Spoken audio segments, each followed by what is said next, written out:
Hello. Welcome to Inside the Booth, everybody. Yes. I'm your host, Dan Arena, and we have the ghost of the most, Dave Arena, with us today, and our special guest, Mike Kunda. Yes. From the from the documentary movie The Pretender.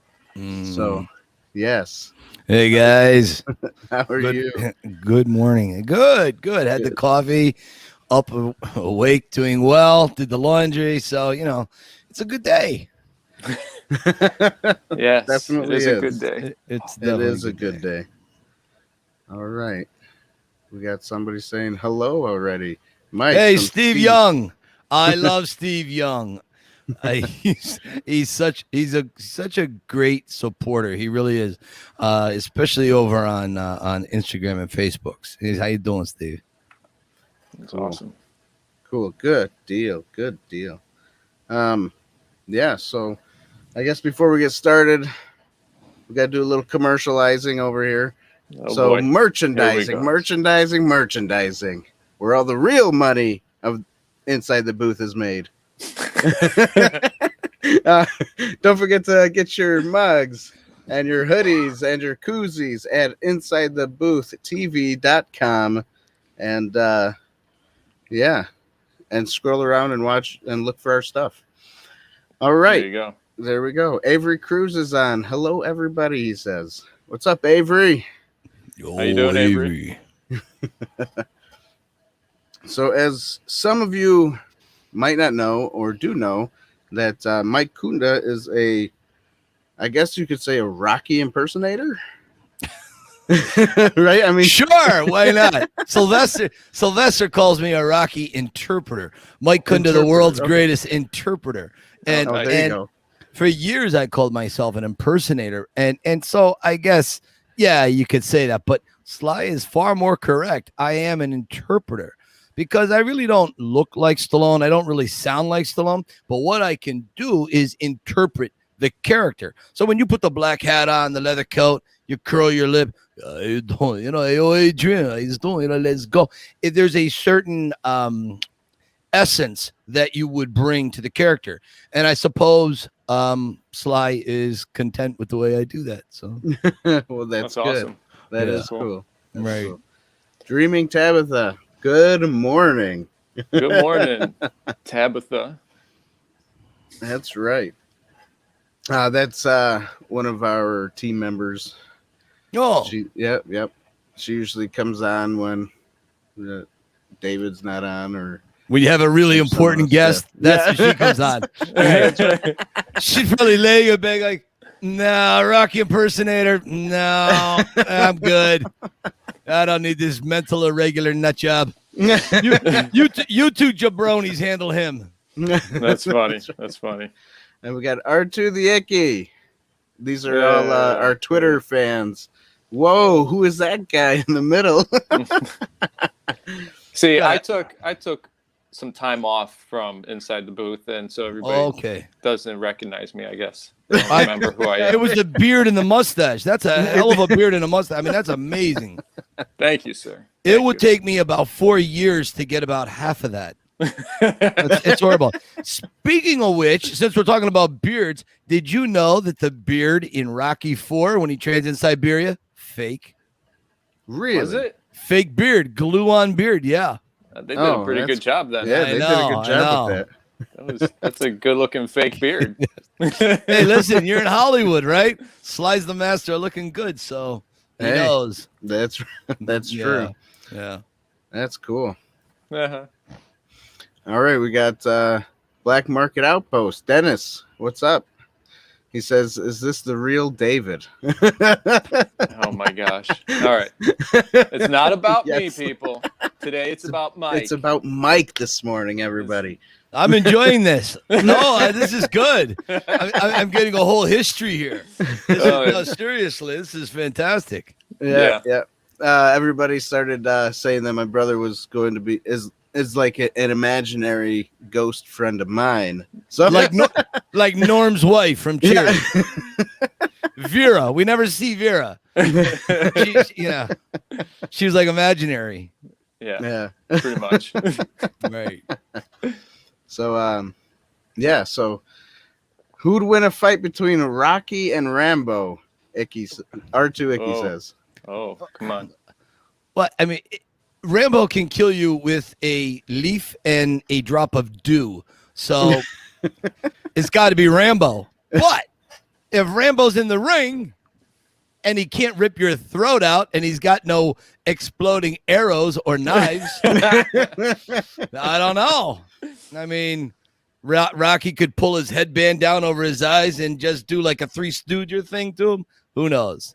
Who knows? That's funny. I know, right?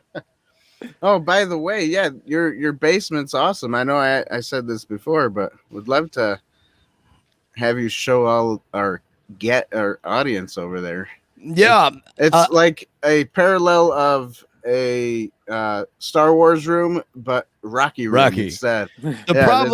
The problem is I was born with a very small brain, and the doctor said that there's not much that can be done. But like putting an addition on a house, you can put an addition in your room, right? Okay. So what I did, here you go. I'll give you a quick tour. So there on the back wall, you'll see the Rocky III Leroy Neiman. In the center is a painting I did of Rocky and Apollo that Sly signed for me at a meeting that we had. Then I got a John Rivoli in the other corner, Rocky knocking Drago out. Nice. If I duck my head, you'll see Mighty Mick's pink sweater from the first fight. Nice. There's the Italian Stallion robe. And as you come along this wall over this side, I've got just a little bit of my life history. I've got some props from the movie, and there's a severed Sylvester Stallone head wearing the hat. So down on the bottom shelf, I got a Rocky IV board game, and I've got a whole bunch of collectibles. Wait a minute. They actually have a board game on Rocky IV? No, they got a lot of things on Rocky IV. I bought that many decades ago. Many decades ago. And right here, I don't know if you can see, but underneath the yellow Rocky book, there's a blue book with a like it looks like a bird. Right next to that is a silver statue. That is the one and only, it's an award that I got. It is the one and only real award for dodgeball. In the 80s, I was in a dodgeball team that won the city championship. And so that's the only thing I have that's weird. Nice. Over here. Look at that couch. Nice. There in the corner, right over here, is Rambo knives. I don't have the lights on over there. There's my little pretender wall with some stuff from the movie. Yeah, that's cool. That's great. That green couch is actually, that was in Rocky Balboa. That used to be in Adrian's restaurant.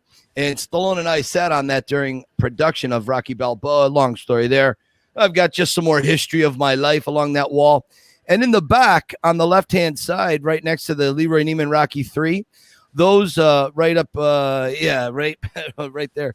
Those are John Rivoli paintings. He's a dear friend of mine, and he's also the official artist for MGM and Rocky.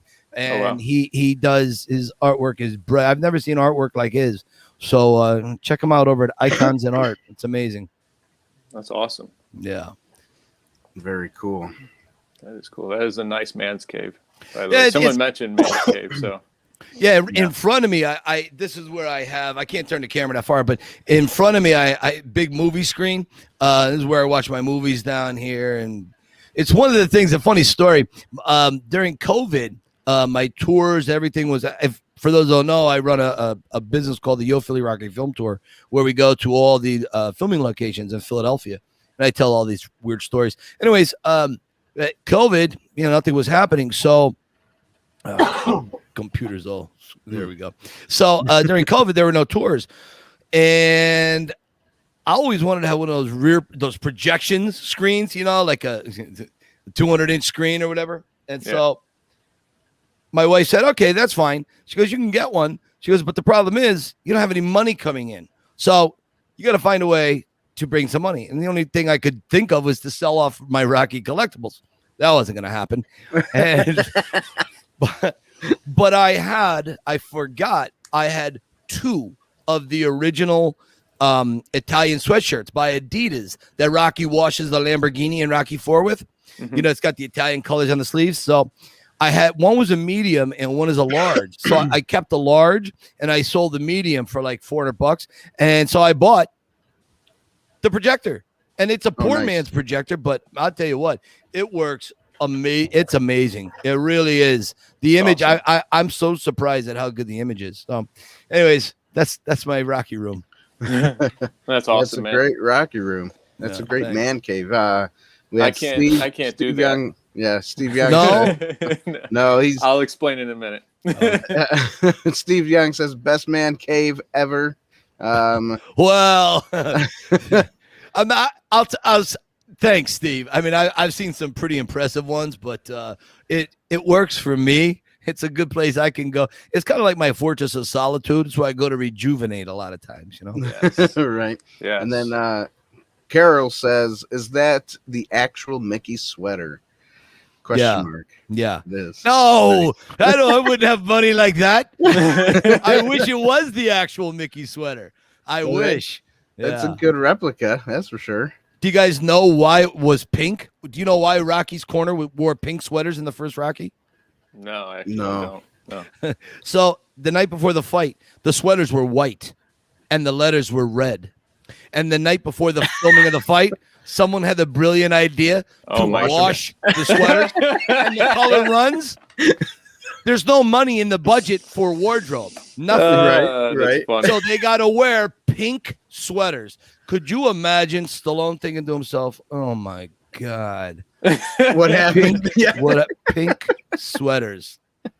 And it's just a perfect motif for everything that went wrong during Rocky, because everything that went wrong during Rocky is everything that's right about the movie. It's just it's quite amazing. That's cool.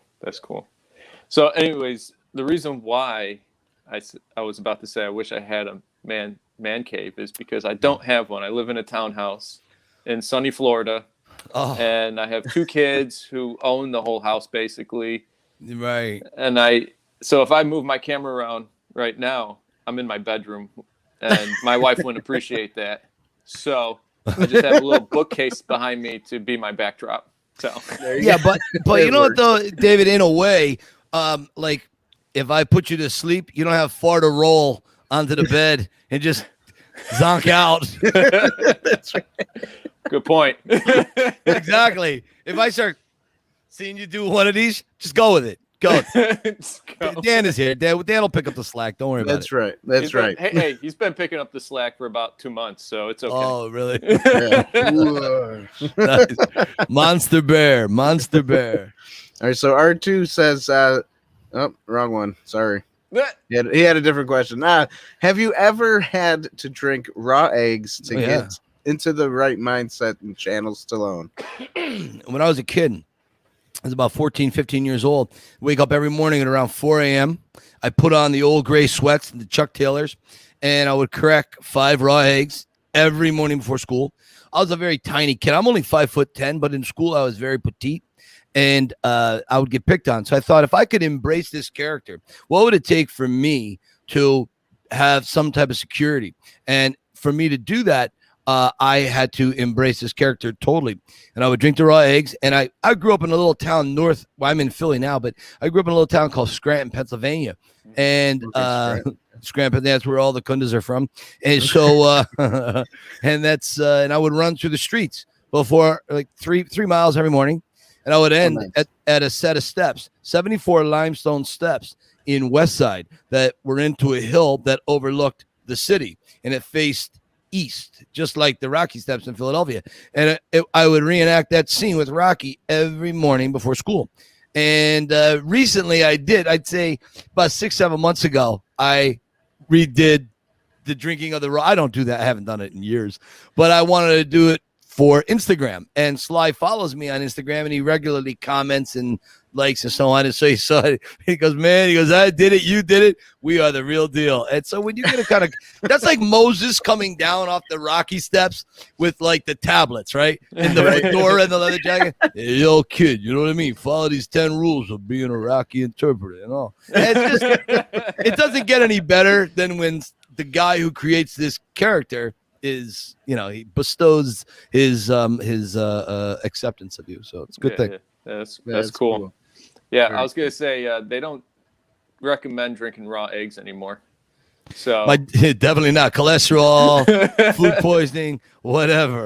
But imagine, you think about that. Who's the first person to ever drink a raw egg or an oyster? Like, it looks like something out of a chest cold. How hungry would you have been to have to eat an oyster for the first time? I don't know if it was the Greeks or the Romans. I don't know who did it, but they had to be starving. Yeah. Right. That's crazy. No oyster for me. Sorry. Yeah. Right. Dreamy Tabitha says Scranton. Yeah, the Electric The Electric City. City. There she goes. She knows Scranton. Yeah. The Electric City. What? The Electric City. What? And then from the R2 office. says Dunder Mifflin. That's right. Dunder Yeah. Mifflin. That's what she said. Well, here, I'm going to do something real quick. Nice. There you go. There you go. There you go. That's everywhere I go. Like, I do tours from all around the world. As a matter of fact, foreign tourists they're my biggest tours. That's about 80% of my tours. And I do about 40, 50 tours a month. Well, they know The Office. Now, of course, Ricky Gervais started The Office over in the UK, but a lot of people have graduated to the American Office.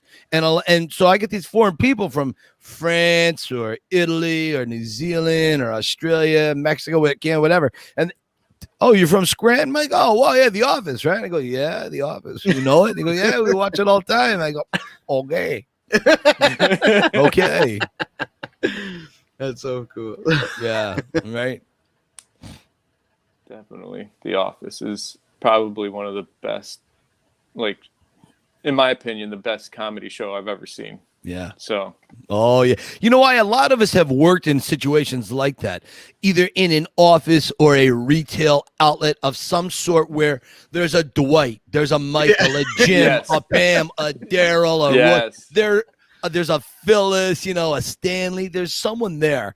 And my wife and I always talk about how once you get past the initial cast, the best addition we felt was Andy Bernard, Ed Helms. I thought, because he comes in, season 3, I think Ed Helms comes in, right? Yeah. The best addition to the original cast. Love him. Yeah, he's hysterical. Oh, Yeah. yeah. Beautiful. So, we got a couple other things here. We got Dennis saying what a fantastic guest. Yes. Oh, thanks. Definitely. Yes. And definitely. then, so wait, when Mike had to deal with bullies, he would crack 5 eggs and drink them in front of them. No, I would throw Damn, the I eggs at did. them, and I would run home. You would run over. No, I didn't drink them in front of them. I woke up every morning. We all know Rocky's training regimen, right? He wakes up at 4 a.m. He goes Right. to the refrigerator, cracks the 5 eggs, drinks them, closes the refrigerator, goes running. I did that in Scranton, Pennsylvania. And then I would get ready, I'd take a shower, and I get ready, and I would go to school. But I would go to school with a burden, a knot in my stomach, because these schoolyard bullies, then graduating to middle school and high school, it was brutal. Now, at first, I didn't bring any of that on myself. I just had this weird imagination. My father was a tailor. He retired a master tailor. We weren't exactly rolling in dough. So he would make Halloween costumes nice. from stuff around the house. Old curtains and towels and clothing. He would cobble together these really great costumes. And my first hero was the Lone Ranger and Zorro. So Nice. you could fairly put that together from stuff around the house. And then he made me a Darth Vader costume and a witch costume. I mean, all these great costumes I really got into. Darth Vader, cool. Oh, yeah, it was great. It was an old light bright set and a shoebox and a set of suspenders. My dad put this together. It was brilliant. Anyways, I would wear these costumes to school year round as a kid. So at Easter, here Sounds comes like the my Lone brother. Ranger. Yeah, at Easter, at Christmas, here comes Zorro. So I had this real insecure thing about myself, which I still have to this day. But I think I temper it a little bit better. And well, I mean, I could defend myself better now too. But nobody's fighting at. I'm 53 years old. Everything hurts too much to fight these days. So there's none of that going on. It's just people. They'll look at me in Philly, like when I'm doing my tours, just as Rocky. They'll just look at me and go, oh, Jesus Christ. Yeah, that's the worst that happens. Nobody cares. Nobody cares. Cool. Man, I should take one of your tours. That'd be fun. Come on down. Yeah, definitely. We usually book 3 to 6 months in advance, but come down. There's a lot to see, a lot to do. Philly's a great city, a lot going on, a lot of museums and shopping, eclectic shopping, a lot of great food. The food is amazing. I was going to say the food. Yeah. The food alone. A real Philly steak. Yeah, I mean, there's so many. There's like 35, 40 different cheesesteak places, and they're all good. Everybody always asks me, what's the best place? I go, that's like you want me to tell you what music to listen to. It's your personal taste. All cheesesteaks are good. Some are maybe a little fresher than others, but I don't know. I haven't had one in about 15 years. Because the one thing you can't do as Rocky, you can't show up like outside of the Rocky parameter physicality type. You know what I mean? If I show up a little too circular, it's not going to be good for business. You know what I mean? That's why I always try to stay around Rocky 1, Rocky 2. I love that. Right. I love that look because then I can enjoy pizza and wings, but you know, I still stay lean enough where I fit that frame. Yeah, right. I mean, I'm never gonna have 2% body fat. I mean, that's sick. I mean, I like pizza too much. You know what I mean? Right. So, Mike, how much weight can you bench? Like, what's your? I haven't bench pressed in a while, but when I left the police academy, I had peaked out at about 3 1/4 for about 3 reps. Yeah. Yeah, I had done good. Yeah, I have a lot of physical problems now. It's the elbows. I got a lot of sore joints and so on. So I follow this guy on athlete.com. No, wait, what's his name? Jeff. His last name escaped me. Anyways, he's on YouTube, and I watch him all the time, and he's absolutely fantastic. And he specifically helps guys that are a little bit older, that have a lot of joint issues. Like I have a torn right bicep. So, you know, you have to work around these things. And, right. But at one point I had done okay. Nice. That's a lot better than what I ever did. So, well, I was also 25. Okay. You know, you have to have, when I was a police officer, you had to have a certain level of strength. And then it goes, once you're a cop, you realize strength doesn't matter half as much as common sense, which there is a huge lack of in that world. But, you know, common sense, that's where it's at. Yeah, that's right. Yeah. Well, when I was 25, I had just gotten married and I was 200 pounds, so it was time to lose some weight. I hear, and isn't it a funny thing? You know, there's all these charts. If you look at like what are you supposed to be depending on your height and this and that and all that and BMIs and so on. And I always say, where do you feel the best at? You don't have to have a 6-pack to be incredibly healthy. Right. You can have a 1-pack or a 2-pack, okay, and you can still be a very healthy individual, as long as you're happy with where you're at. So what are you weighing in now at? 178. I weighed myself last night. About 178. Gotcha. So you're comfortable. You're happy. Oh yeah. Okay, I'm happy. There you go. That's there it is. Yeah, personal preference. That's where I think everybody should be focused more and not so concerned with magazine covers and you know. Oh yeah, I agree with that. Yeah, but I mean, you know, we're a flawed society. That's we're human. It goes along with the territory of being human. You know what I mean? That's right. That's true. It's true. That's right. Yeah. So we got Film School Rookie saying hello. What's up? Film School Rookie. And then we got R2 saying Stallone as a Ghostbuster would have been awesome. So let me can I address that? I have a thing where I think Stallone should play Rocky in every single movie ever. Like he should be in Avengers. He should just be at a coffee stand buying a coffee and a newspaper, just walking by with the fedora.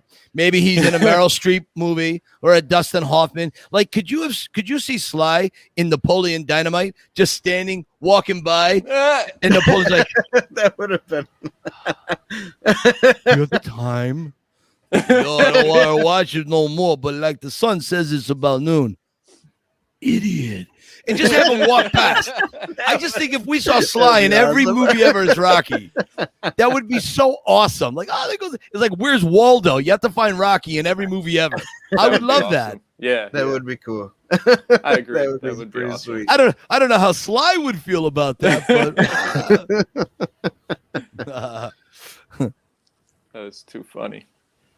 But talking about Sly, did you see the movie Guardians of the Galaxy that he was in? Number 2?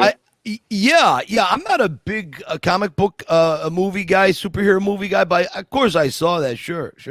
He's intense. Sly brings an intensity with him wherever he goes. It's amazing. Yeah, he does. Yeah. What's the new movie he's in? He's a shark.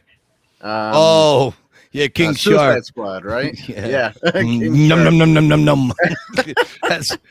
Wait. He was good. He was good in it. He's in Suicide Squad?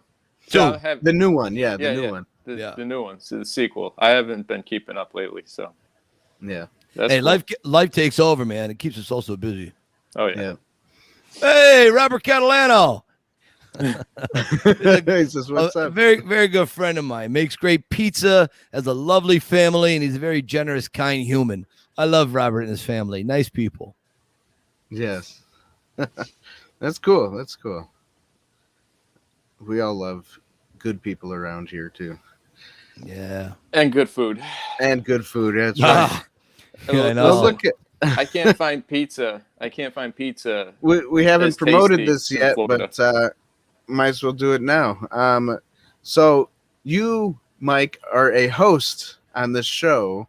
I am a low level, and there's a little hello from the Rocky Files, and there's only one person on that show that calls me Michael, and that is my superb ultimate co-host is Stacy, and of course Anthony, and it's great because Anthony is a plumber from Canada. Stacy is a nurse from New Hampshire, and they have this incredible passion, like a lot of us do, for Rocky.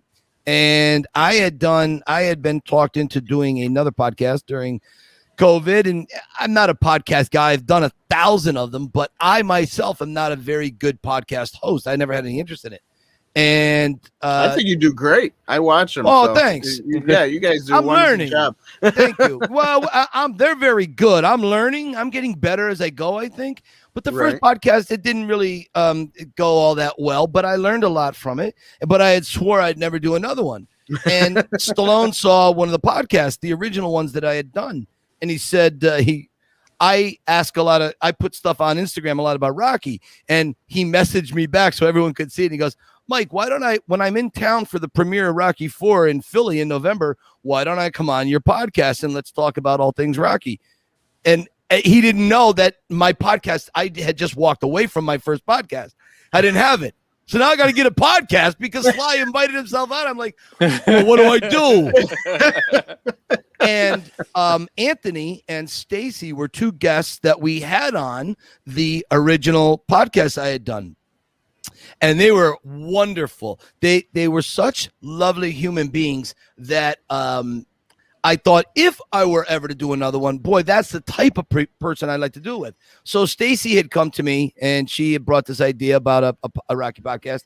And then Anthony, her and Anthony, I think, had talked about it beforehand, and she reached out to me and I said, okay, well, let's do it. Because, oh, by the way, I think we have Sly going to do it. So, there you go. That's where we're at, the Rocky Files podcast. There you go. There That's you go. awesome. And if anybody wants to get their link, it's in the description down below. Thank you. You're welcome. You're welcome. And then we already talked about your tour. Yep. That is also, I think I put your Instagram one on the best thing to description follow. down below. Yeah, Instagram is the best way to get in touch with me. It really is. Or people could just type in Rocky Tour. I'm the one that comes up first. So there are 3 Rocky tours, believe it or not. 3. Really? wow. Yeah. The other two are very nice and they're lovely, but mine's a little bit different. It's Yeah. I spent a fair amount of time with Sly on the set of Balboa and the Creed movies, and also other times we had gotten together, and he had shared some really great stories with me, behind the scenes stuff that goes on during Rocky, why certain decisions were made, why he wore the black leather jacket, how that he acquired the hat, the gray sweatpants, quite a lot of things. And so I pass on these stories to people who take the tour, and I have an immense knowledge about Rocky. So, that's cool. What kind of makes it kind of a little different, a little interesting. Yeah, definitely. So Mike, I heard that during the filming of the first Rocky was running down the street, and one of the food vendors tossed him an orange. I heard that was like just an improp thing that just happened. So is that true? Yeah, it's very true. You have to remember, they didn't have any money in the budget they literally stole like most of the filming, or all of the filming, the exterior shots, because you had to pay the professionals in Philadelphia, the unions, and they didn't do that. They went with a California crew. It was much smaller and much cheaper. So they rented a white van, and not all the locations, but the majority of locations, John Avildsen and Stallone got together, and they were just like, you know what? Jump out here on this corner, run, say your lines, get back in. That was it. That was it. It was guerrilla filmmaking at its best. So when he goes through, that's right at the Italian market, at the beginning of the Italian market, when he goes through, the guy threw him the orange. But now think about it. It makes sense when you look at the overall scope of things, because Rocky has got this shot now. He would be on the news, right? They probably would have interviewed him at least once. And so now he becomes Philadelphia's favorite son. So everyone knows who Rocky is, and an orange is healthy. So they're going to throw it to him. My thing is, I would love to see how Rocky peels the orange as he's running. How do you peel and not get right? And I thought it was great. That's awesome. Great. So did the store owner, did he even know what was going on? No one knew. They saw a white van with a camera hanging out the back of it, and some guy running in a very ugly gray sweatsuit. That was it. No one knew. No one, awesome. Except like the people who, like Rocky's apartment, the pet shop, the gym, they did give them a few dollars. Like I'm talking $50, $100 maybe, to use like the pet shop. The only interior really used there was Adrian's pet shop. That was it. Everything else, was all a real location out in Los Angeles. The meat packing plant was out there. The ice skating rink was in Santa Monica. Mighty Mix Gym was a real place in downtown LA called Main Street Gym. It's gone now, long gone. But all those interiors were real locations. Oh, okay. Yeah. Oh, wow. Very cool. No sets here, huh? That's great. No sets. Not really until later. It's like during Rocky V. Right after Rocky III, Mickey's gym burnt down. The interior of the location in California burnt down. So Rocky V, they had to build on a Hollywood set Mickey's gym. So when he's training Tommy Gunn in the gym, that's all a set. So how did you feel about Rocky V anyways? I like Rocky V. Yeah, I like. As a matter of fact, a lot of people have it as their least favorite. Rocky IV is my least favorite movie in the series. What? Rocky IV, you really never see Rocky. You see Sylvester Stallone wearing Rocky's clothes. You don't really see the character that we fell in love with. The hat and the leather gloves, the bad jokes. Adrian walking around Philadelphia with the leather jacket. You see, Rocky IV was very jingoistic. It was rah-rah, the Cold War. It really was of its time. It was really an 80s. Now, don't get me wrong. I love Rocky IV. I love it. But it's my least favorite of all the Rockies. Okay. Fair enough. I feel Rocky V has a little more heart to it. Rocky V is filled with mistakes. Don't believe me. Sly will be the first one to tell you that. And if this Rocky IV director's cut takes off, which I'm sure it will, he'll do Rocky V, because if any movie ever needed one, it's Rocky V needs a re-edit. But Rocky 4, Sly wants to make this a much more heartfelt, soulful movie. And I can tell you, Creed 2 really brought me back to fall in love with Rocky 4 again, because I had only seen, that's the one I had seen the least. I probably only saw Rocky 4 maybe 100 times out of all of the other ones. I mean, the other ones I've seen 1,000 times each maybe. But Rocky 4, it was on the back burner.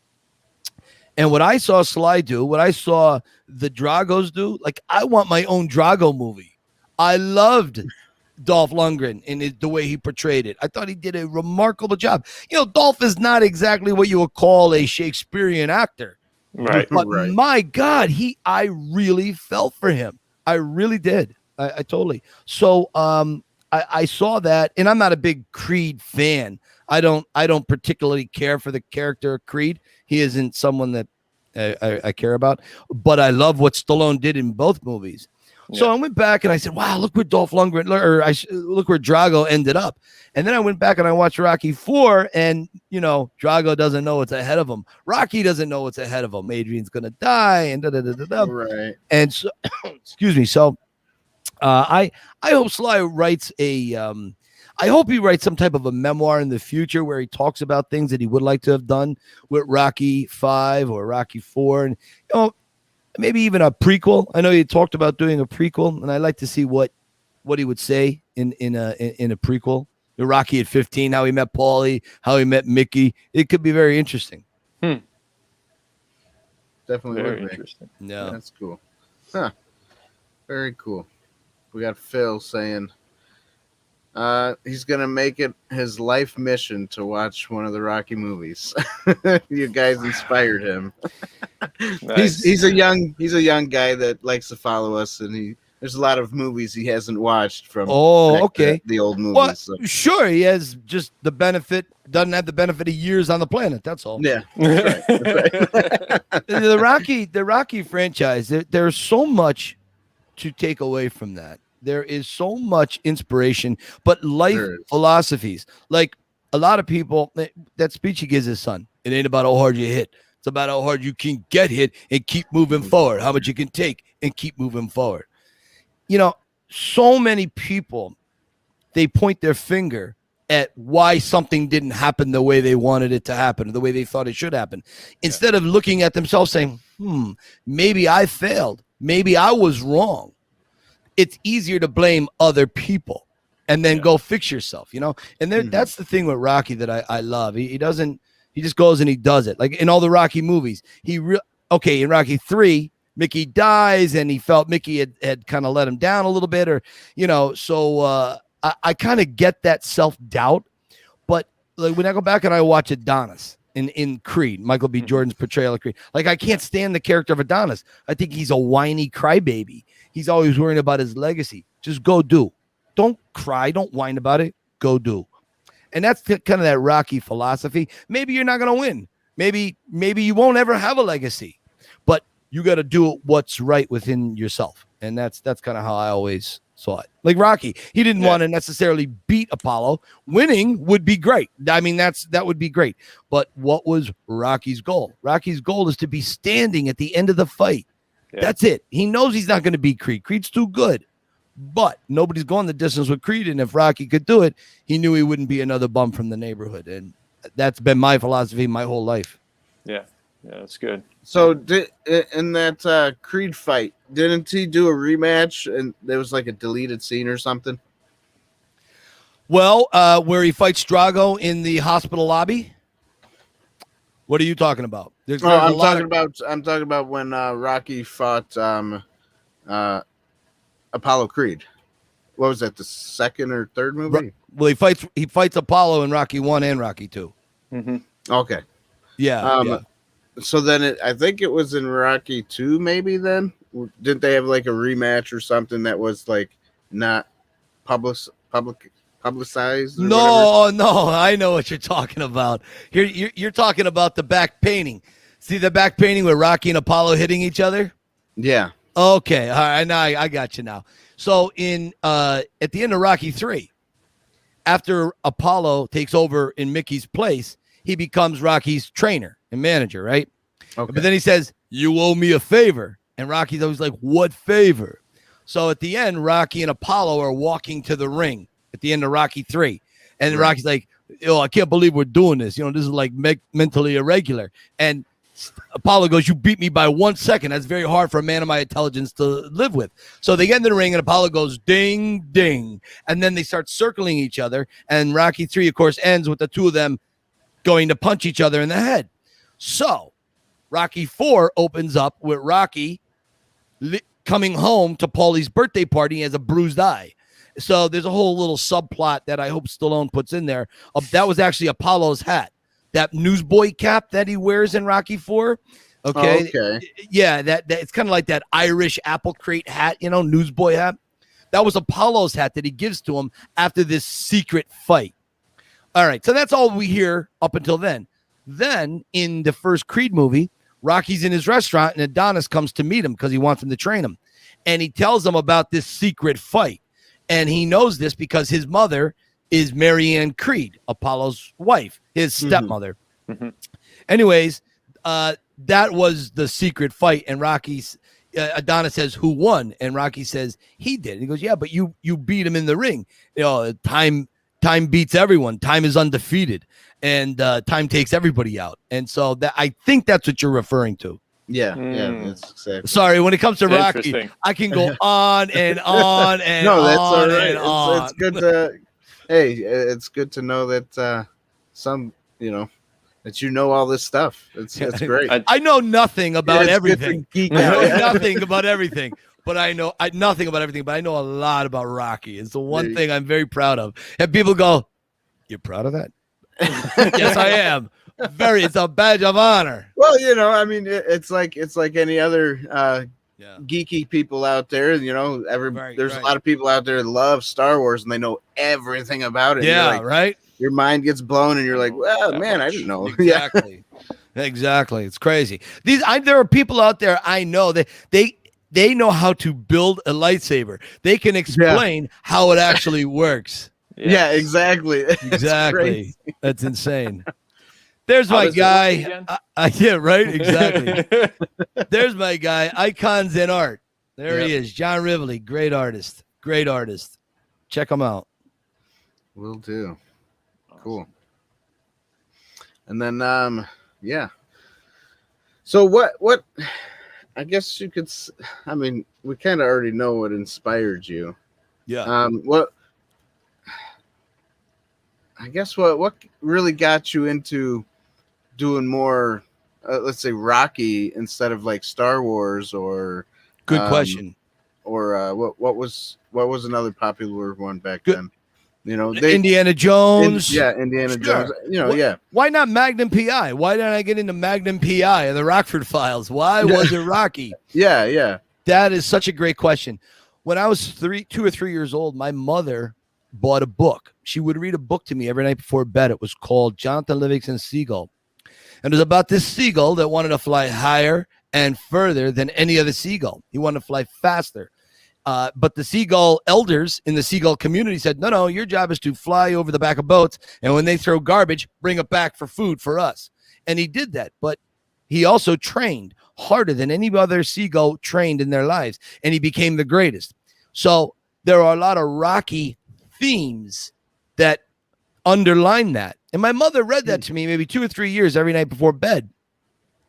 And then I'm 11 years old and it's 1979. I didn't see Rocky in the movie theater in 76 when it came out. So 79's on TV. I had just gotten into a really bad fight at school. Schoolyard bullies, didn't do well. My father comes home and he goes, Mikey, there's this movie on TV called Rocky. It's about this boxer. He's not really the greatest boxer, but that's not important.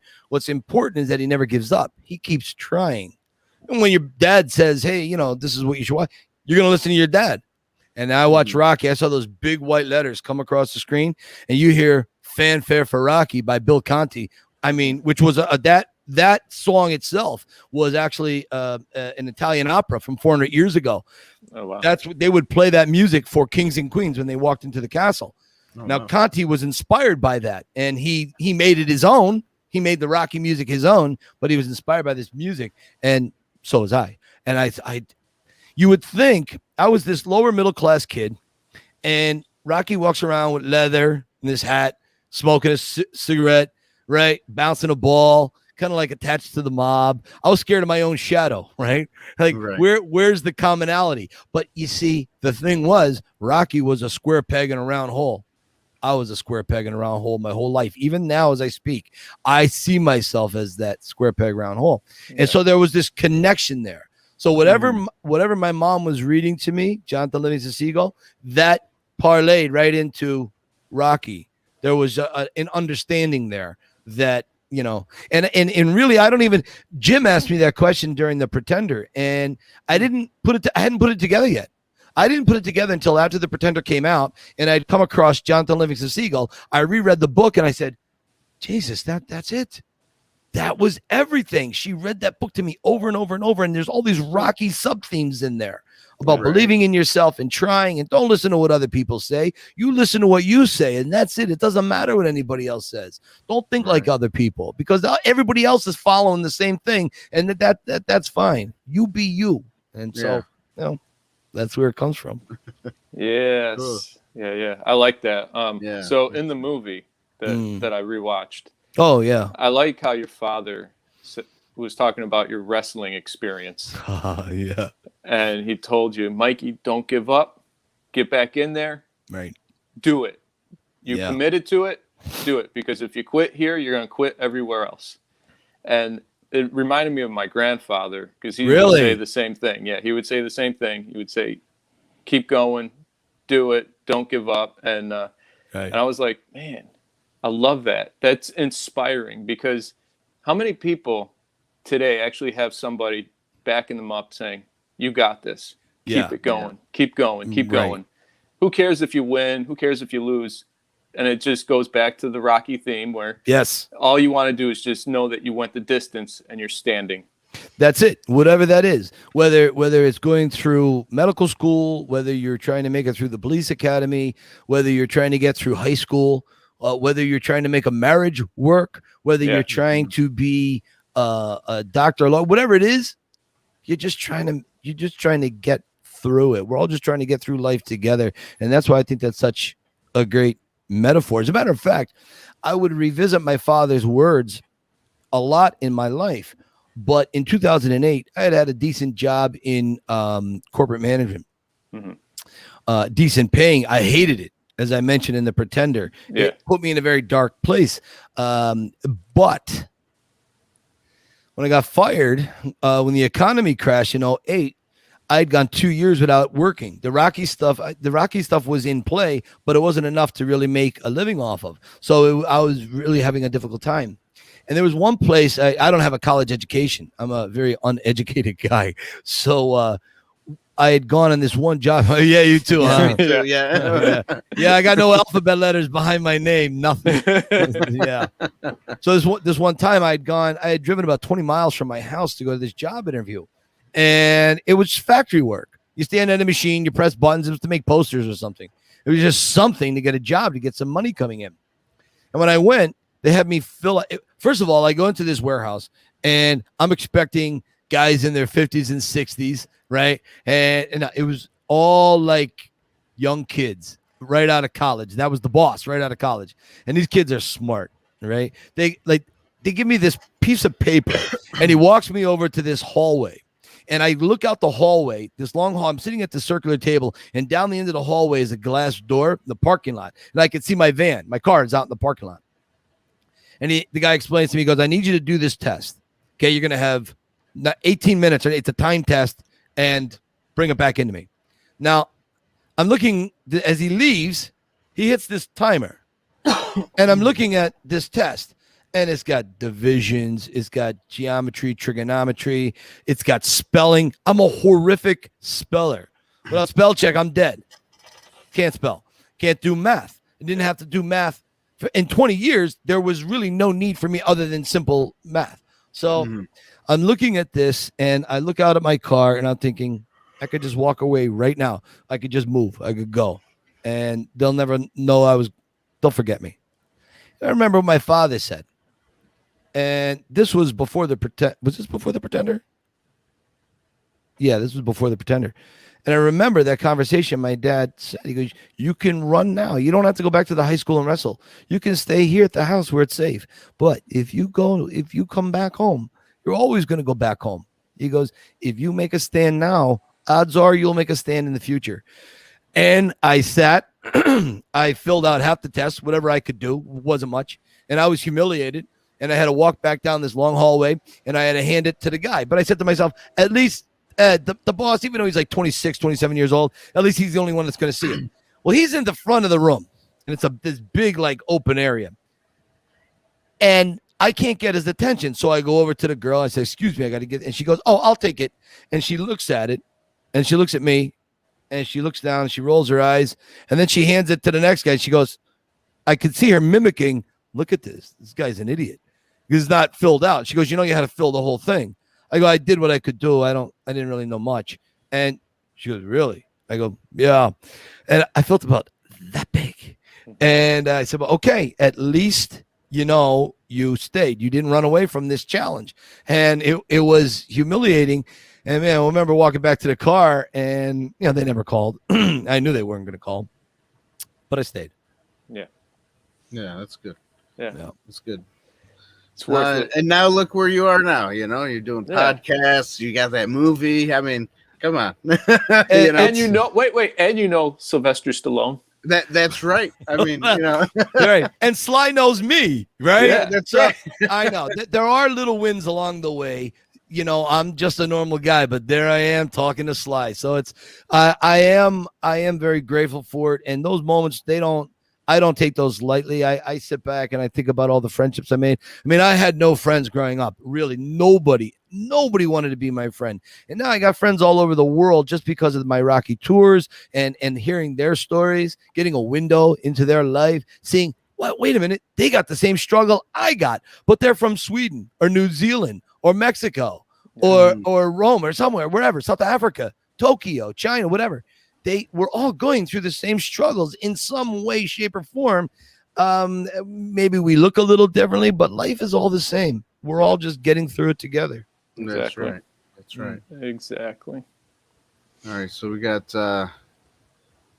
I've put no comments, right? I've put everyone to sleep. No. We got your art guy saying he loves you, buddy. Yeah. Oh, I love him back. R2's asking, is there any Ivan Draco impersonators? Ivan Drago, Ivan Drago impersonators. Drago, sorry. I've never come across a Drago impersonator. I've come across guys who dress like Drago, who look like him, but I haven't come across any. Actually, on the cast of The Pretender, Jim Toscano could probably talk to this better. We had a guy that was one of the film guys, the camera guys, or a sound guy, and I used to call him Drago because he was tall and he had an angular face like Drago. He kind of had that look to him, and he was a real nice guy, but I used to call him Drago. I couldn't remember his name. That's funny. That's funny. We got Dennis saying, Mike, if you need a lightsaber, you can find him. I want to get, okay. All right. What are you? Black Market Outpost. Okay. Black Market Outpost. Maybe you can answer this. I see on social media these lightsabers that are brilliant. They're better than any other lightsabers that have come to be so far. Probably better than George Lucas. The way it lights up the tube is so realistic. Where can I find one of those? If that guy that was just Black Market Outpost, if he could send me an IM on my Instagram, I would love to get one of those. They just look so badass. Yeah. I'm a Star Wars geek. You ought to good. see this. You ought to see this Darth Maul costume I made. And as an adult, never give up, never surrender. There you go. She knows what it's all about there. So right. I made this Darth Vader costume as an adult, man. I'm telling you, this thing, I won awards with this thing. Really? And then my Darth Maul costume, I sewed all the everything from scratch. I made the outfit. It was identical to what was in the movies. So and you picked up a little bit of your dad's talents, huh? Oh my God. I was the only guy when I was in like 7th or 8th grade. You had to take a home economics class, right? Thank you, Black Market. I appreciate that. I took home ec and sewing. My dad had already taught me a little bit of sewing when I was a kid. So I'm in the home ec class. but I took the home ec class because I was having a difficult time meeting girls. Because all the girls are in this class. And I'm thinking, okay, There we go. easy pickings. Nope. Because all the girls thought that the only guy in the class was gay. So worked against me. Oh man. Such is life. But I learned how to sew. So, and I got a sewing room right on the other side here. My wife, she's so amazing. She bought me this sewing machine. I think 2 years ago. I had a factory machine that I would use for years. I would tailor clothes, make curtains, whatever needed to be done, I could do. And it broke. And so I told her I wish I always had one. And so now I'm tailoring her clothes for her and doing all kind of silly things. And it's funny. I'll make a scarf and give it to someone for like a gift. And they go, great, a handmade scarf. Awesome. I go, yeah, no, really, it's handmade, just like the Amish. Not That's that right. I could use a scarf in Florida, but if you handmade one for me, I would love it. You know, that's good to know. Thank you, So would because I'm into scarf making and mittens. You can't go wrong with a pair of mittens. No, that's Nice. true. You can't. But it's like so hot in Florida. I don't know how you guys. I was in Florida maybe 3 or 4 times, and it's like the most disgusting place in the world. I don't know how you deal with it. It's in the humidity, and the bugs. I saw 2 kids and a dog get carried off by this massive bug. It was like huge. Well, The wingspan was like 9 feet. We do live in Jurassic Park down here. I'm not I gonna bet lie. you do. You got alligators coming up, gonna get you. Yeah, That's yeah. right. I actually Take a live. bite. I have a pond behind me, and last year there was a 6-foot alligator swimming in there. Nice. Have fun with So that. yeah. You need a Rambo knife. I do. That's right. I do. No, not just a Rambo knife. I need the explosive tip arrows. You're right. That's what I need. Exactly. Goodbye. Be like Bill Murray from Caddyshack. Oh, Yeah. oh no, you're gonna get blown up and just blown right up. Crazy little gopher. But see, this is how it works in Florida. In the summer, you don't ever go outside. You just stay in the house where it's air conditioned. You only go outside to go to work. And Yeah, then, no, I understand. You're right. Yeah. And I'm a winter guy. Like this time of year is disgusting. From anywhere from the end of March until the end of October. I hate it. Give me a cloudy day, 38 degrees, and some snow. I'm happy as a clam. Nice. I'm just a cold weather guy. But yeah, what are you gonna do? Yeah, that's right. That's right. What are you I gonna mean, do? I Well- just enjoy not having to shovel snow anymore. So No, listen, snowblower. You just snowblower, There you go go. out. Or listen, pay Johnny Smith down the street, right? He's like 15 years old. He needs money. So you give him $10 and he'll shovel the walkway. Forget about it. You're all done. That's right. That's right. Tricks of the trade. that's it. Well, I moved back to New York. What was it? About 4 years ago. So Oh, Yeah, were you in I'm- Florida too, Dan? I was. Yeah, for Okay. a while. He was here And then, first. yeah, I was there Oh. first. Where are And you guys from originally? New York. Upstate Oh, New York, okay, Rochester, Rochester Gotcha. area. Gotcha. We're actually the upstate New York that's close to Pennsylvania there. Oh, border, gotcha. so, you know. Sure. So I'm back in upstate New York. He's in Florida. I did like the heat, and I never stayed in when it was hot out. I like the heat outside. I don't know. I'm the weird one, I guess. That's all right. Both you guys. Yeah, I was gonna say, but definitely fall and spring are probably my favorite. I got you. Yeah. So it's not too hot, not too cold. How do you guys deal with the heat with those beards? Actually, It really It doesn't. doesn't- Yeah, it it's doesn't. I'm sweating just It's looking not at you guys. it's It's man. Yeah, I don't know. Like I thought what you're thinking, Mike. I thought the same way for a long time. Yeah. Like, oh, Right. if I have a beard, I'm gonna sweat. I'm gonna die. But once I grew I out think my it does beard, almost the it actual just- opposite. yeah, I don't feel hot with the beard at all. It just Yeah. See, and if you ever get mud, you could be like Chuck Norris. It's like you can hide a fist underneath your beard oh, and yeah. for like extra protection in case you go into like exactly. No, they're not gonna stop you. Lone Wolf. That's exactly. Man, that's the Expendables there. What was that? Expendables 3 when Chuck Norris joined? 2. That Expendables was 2. 2. Yeah. It was 2. You know, and I felt bad for Chuck Norris. I was never a Chuck Norris fan. I always thought he was real lame. But I'm watching him in the Expendables, right? And he's so arthritic ridden. Like he couldn't do a kick. He like in Lone Wolf McQuaid, bam, even Walker, Texas Ranger, he could move. But Right. he just looks so stiff. And I know Sly is equally as stiff. He has a lot of pain. I know that. But there's something that Sly is able to do. This is one of the reasons why I'm so impressed with what he has done with his career. No matter how old he is, and I know now he uses stunt guys more. I know that. But he still has to throw punches and kicks and so on. He can still move with a ferocity that most guys his age cannot do. Most guys, I mean, I don't know. I went back and I watched like what's the Matt Damon spy thing? Oh, Born Identity. Yeah, the Born. Right. I watched that and you know, Matt Damon can move pretty good. Christian Bale can move good. Ben Affleck moves pretty good. But there's just something in the way that Sly moves and has choreographed his fights that I don't know. There's I guess you could say there's a bit of old school to it, but there's just a brutalness that is, I don't know. I never get tired of watching it. Yeah, Right. definitely. Yeah. He's definitely, you know, he's not like the what was a ninja type, but he's more of like, you know, just come at exactly. you, you know. Exactly. Exactly. Street fight type. I love that. You know? I love when he's fighting Van Damme in the second one, and he's like, you know, got the chains, and he cuts off Van Damme's head. I mean, it's so over the top, but like, still, I don't know. Yeah, I appreciate the Expendables. I do. I'm looking forward to see what he's going to do the night before Christmas, which is the name of the new one or the working title of the new Expendables. He's filming now. Cool. Yeah, he's in the UK filming, so I'm excited. You know, it's going to be interesting. Cool. Yeah, that is interesting. That'll be fun to watch. I think so. Definitely a guy's guy movie. Yeah. But you know what? Yeah.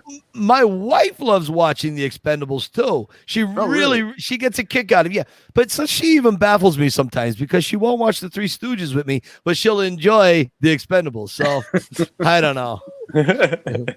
Women are mysterious to me. I don't know. They're like, you know, women are like Lamborghinis. I'm talking mentally. All right. Forget the physical dynamic. Mentally, women are like Lamborghinis, right? And men are like a World War II Jeep with no windshield going through the mud in Germany. Like, we're very utilitarian. Yeah, you know, right, we're very simple and basic. That's what you get a Jeep to go forward. Women are so complex in their machinery. Mentally, it's amazing. But hey, where would we be without them? That's true. Right. That's right. That's right. So here's my question. I know. Obviously, I know what your favorite movie is. Okay. Right, because it's got to be Rocky 1, right? Yeah, sure. Of course. So other than that, I guess I should ask, what is your favorite Rocky movie? But I'm guessing it's 1. Yeah. Rocky 1. For me, it goes Rocky 1, 2, Balboa, 3, 5, 4. Okay. Yeah. I don't rank the creeds because it's just. Yeah. Sly is great in the Creed. Yeah, right. I actually liked Creed 2 better than 1, honestly. I've heard that from some people. I have. I'm not an authority on the Creeds. I can't really. I mean, don't get me wrong. I know a lot about the Creeds. I was on set of both movies for a while, so I saw a lot. I talked to all the players, the directors, and so on. But you know, there's just something I can't relate to fully in the Creeds. You know what I mean? Right. It's just I don't know. But they're fine. They're fine. Right. So I guess I could ask, outside of Rocky, what would be your favorite movie to watch? National Lampoon's Christmas Vacation. Oh, nice. There you go. I watch it year round. That's a good one. Yeah, there's a couple of friends of mine on Facebook, and actually John Rivoli, the Icons and Art guy, the painter. We're actually Hallmark movie fans. We're like two girls. We'll call each other like every July. Hallmark runs Christmas in July, right? They run the Christmas movies. Now, these are just basically pretty people with almost no problems, and they have to fight their way through Christmas. So Rivoli and I will be calling or texting each other. Are you watching, like, Lacey Ship or whatever, whoever the actors are? There's like 5 actors and actresses that are in all the Hallmark movies, and we'll be talking about them all. And I thought, boy, wouldn't that be great? So I am a huge Christmas guy, but National Lampoon's Christmas Vacation, that is probably my favorite movie outside of all, Rocky, Rambo, whatever.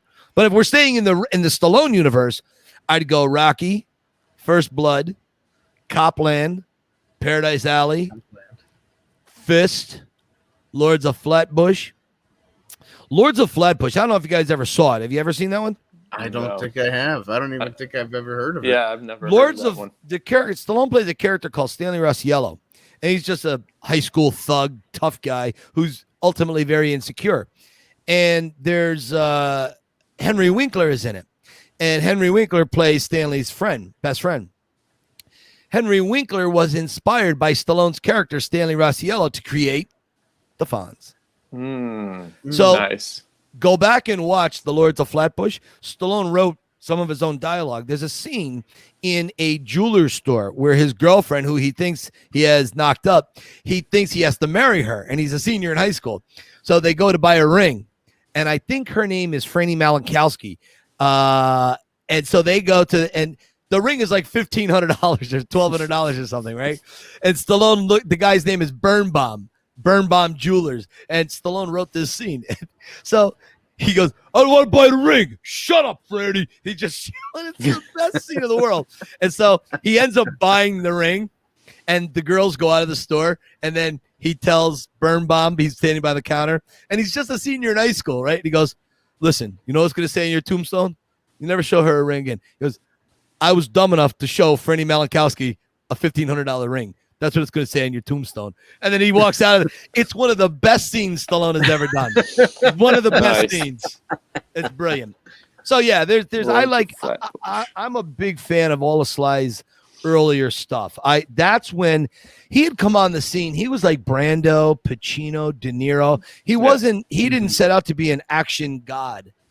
That was a choice. I think he made that choice right around Rocky 3 when he changed his body for the role of Rocky because he had to elevate himself now. I believe that's where Sly started thinking, what if I took this action genre? Because you had Clint Eastwood, you had John Wayne, you know what I mean? Steve, who was the, he was an actor and a stunt guy. He was in The Great Escape. Steve, I don't remember. I'm sorry, guys. I'm usually very, very good with all these movie references, but I forget. Anyways, Stallone really reinvented the action genre, and I think he brought new life to it. And then you have Arnold come along, and Arnold starts kicking ass too. And there you go. Yeah, Steve McQueen. Thank you. You're welcome. Jesus, I can't believe Steve McQueen. I forgot that. My God. But yeah, you're right. I think Stallone did him, and I guess you would have to say Schwarzenegger changed the genre of action. Yeah. They were big rivals too, Stallone and Arnold. They were huge rivals, huge, and now they're best friends. Yeah, best friends. Crazy. It's funny what happens when you get older. When you get older, yeah, exactly. You see your the testosterone level drops, and your movies aren't like doing what they used to do, right? So Stallone is so famous for saying you can only be hot once. You can only be hot for once for the first time, and so when his star fell a little bit, and then he came back after 10 years, he did Balboa and Rambo and The Expendables. And he, in my opinion, he never fell again. I didn't think he's fallen back. He's always managed. That's the thing you have to give credit to Sly for. He's always managed to reinvent himself. Nothing short of brilliant. And there was a time in his life, I don't know if you guys remember this, but there was a time where nobody was calling, nothing. He was just golfing. That's what he was doing. It's not like he needed the money, but a higher purpose was pushing him. Right. Inside, he had that drive to build another. He's conquered all the mountains he could, so he had to build another mountain. So he started by doing the protein in stone. It was a line of protein, fat burners, protein puddings, and whatever. Mhm. Then he put out the Contender, the TV show with Sugar Ray Leonard. And then he did Sly Magazine. And these were all stepping stones to come back into pop culture. And then he writes Rocky Balboa, and nobody wants to make Balboa. Nobody wants to make it. I mean, could you imagine that, saying no to Sylvester Stallone and Rocky? But Rocky V had failed. Rocky V had failed. It was 15 years earlier, and Rocky is now 60 years old. Nobody wants to see a 60-year-old boxing, and Sly knew that, and that was one of the reasons why he had to kill off Adrian, because he had to fight through the grief. That's the reason, not ego, that he was fighting. Anyways, I can go on and on and on. Sorry, I don't mean to hog up the show. That's all right. That's good. Good stuff. That's cool. That's cool. No, yeah. Definitely a good movie too. Yeah. Rocky Balboa was brilliant. Yeah, definitely. Yeah, and I haven't seen his new Rambo movie. What's it, Last Blood? Yeah, but I did the other Rambo before that one was good. I got you. That was pretty decent. Yeah, as a matter of fact, my dad and my brother were down over the weekend. We were doing some repairs around the house, whatever. And so Saturday night, we grabbed a couple of drinks and we sat down here in the Rocky room and we watched Rambo 4, which was brilliant. One of the best action movies I've ever seen in my life. And then we watched the last 15 minutes of Last Blood, Rambo 5, which is like Home Alone meets Jason Voorhees. It's amazing. I'm gonna have to watch that one.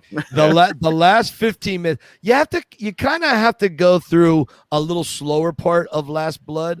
Like the middle of Last Blood is a little on the slow side, but hang in there. What Sly has come up with at the end of Last Blood, the last 15 minutes, I'll put that up against any of the other Rambos. The last 15 minutes. Absolutely. Nice. Very cool. Oh, he's unhinged. I mean, he's broken in ways we can't imagine from the events that happened in Last Blood. And he just goes full Jason, Michael Myers, Freddy Krueger. It's just amazing. It's like he's running around these caves that he built on his farm underneath the ground. And the Mexican drug cartel comes for him. And, well, he takes them to school. Yes. Nice. Cool. Well, I hate to leave, but I have to go and work. So that's so too. I got to go to the bathroom, so don't worry about it. All right. Well, I guess now would be a good time to end the show then, huh? It has been an hour and 12 minutes, so cool. Nice. Yeah. So thanks, Mike, for coming on. Yes. Oh, thanks, this guys. has been great. I would love to have you back. That's for sure. Definitely. Sure. Mike. You know. And listen, I have one field of expertise. You know what it is, so call me anytime. Definitely. Thanks. Will. Thanks, guys. Cool. So tell everybody where they can find you, like some of your stuff. Really, you can go to my Instagram. You can find everything. There's links in my bio and Instagram to everything that I do. The Yo Philly Rocky Film Tour, Cue the Rocky Music, which is a book I wrote. It's a little short memoir about my life centered around Rocky stuff and the interactions I've had with Sly. And of course, you can watch The Pretender. It's on Peacock. It's on Amazon Prime. It's on Tubi Television. It's everywhere on streaming except Netflix. Netflix said no to The Pretender. How dare they? What? How dare crazy. they? How dare That they? is Don't crazy. they know who I am? I'm doing a podcast from my basement, darn it. Come on. Come on. That's right. Anyways, movie to watch, that's for sure. Yeah. Google Mike Kunda, Google the Yo Philly Rocky Film Tour. It'll all pop up. Awesome. Cool. Thanks. Thanks, Hey, guys. thanks, guys. And don't forget to subscribe to our channel and go subscribe to the what's it called again? Your podcast. The Rocky Files. Yeah, the Rocky Files The podcast. Rocky Files. Go A Rocky podcast by fans, for fans, about fans. That's right. Go check that out, guys. And don't forget, if you want to support us, you can go to www.insidethebooth.tv.com. buy yourself some merchandise. We have a one-time donation if you want to do that instead, or you can come become a Patreon member on patreon.com at Inside the Booth, and you can donate up, as less as $1 up to whatever you want to become a member for. So thank you, everybody, for watching the show. Thank you for being here. It's a great show. Thank you, man. Appreciate you. Thank you, Mike, for being here. Like we always say on The Pretender. I'm sorry. On my show, The Rocky Files, keep punching. Yeah. All right. That's a good one. That's good.